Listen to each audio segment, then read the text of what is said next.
Well, now I want to go to Clem Harris, who is also not here this evening, but he has sent us a video, I'm told.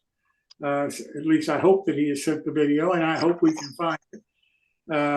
But Clem represents in-scale modeling, and our sponsor is National Capital Trains. If we could run their video.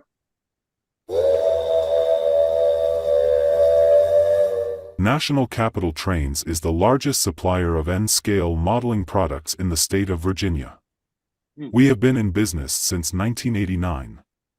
We carry a full line of modeling products, specializing in N and HON3 scales. We carry a large selection of competitively priced high-quality N-scale products from Atlas, Bachmann, Digitrax, Intermountain, Cato, Microtrains, NCE, Pico, Rapido, Soundtrax, as well as Brass. For foreign railroad train aficionados, we offer a wide selection of Japanese and European prototype trains. We are located 20 miles from Washington, D.C. in Springfield, Virginia. We are a short 7-minute drive off Interstate 95. Stop in and see us for the best in N-scale. We also have online ordering on our website, including great prices and expert advice.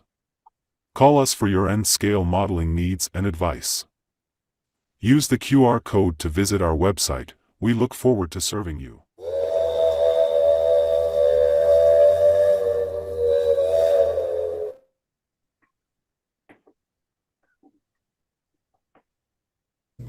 Hi guys, this is Clem Harris, your Nutrax modeling N-scale host.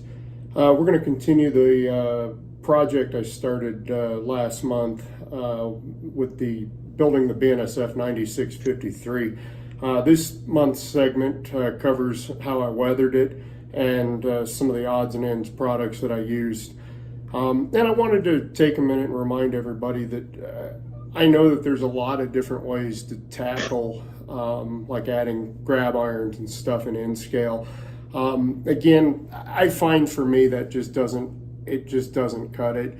And that's not to say that, if you do add grab irons, it's bad or it's wrong. It's just to say that it's not what I choose to do. But as I make this video segment, please follow along with me as I show you my whole process and let you see how many different things can be done in N-scale. Thank you for watching.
One of the many fun things that's come into the hobby in the last few years is the advent of 3D printing technology.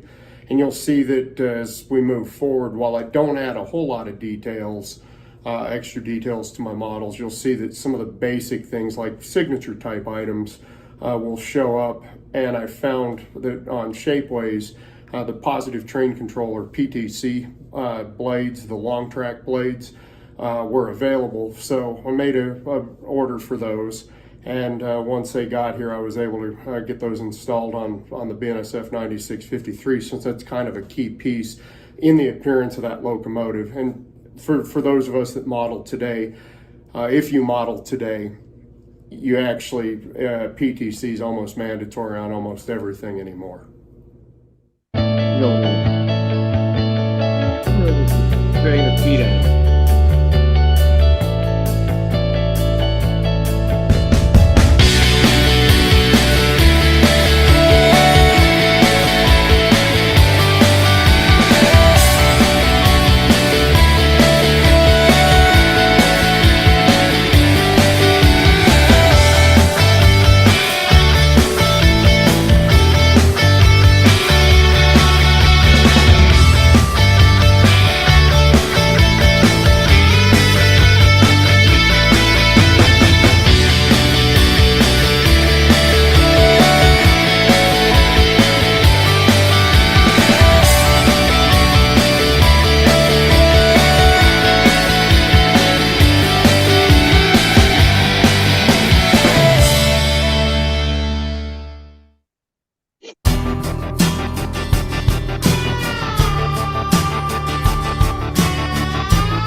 Guys, as we move forward, I'm going to skip ahead ever so slightly into next month's presentation, and I'm going to go ahead and add the LED lights for the ditch lights on this locomotive. I've found that with these SD70 Max that Kato makes, it's easier to install an individual LED in the housing than it is to actually try and put the LED, attach it to the light bar and try and make that all work and fit in the shell. This is just a little bit of tried and true practice, something a little bit of trial and error, and unfortunately sometimes kind of smashing my head against the wall I found works best. And you'll see as I move forward into this next segment, once everything's put together, you'll see that I take and use some Krylon matte clear. This particular product does a little bit better when it's warmed up just under some warm water for a few minutes. Run under some warm water in your sink for a few minutes just to help the spray out of the can a little bit better. You'll also see in this next segment, I actually go to the headache of adding honest to God working retro reflective striping on the locomotive, and you'll see that in my presentation.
right, guys, what do you think?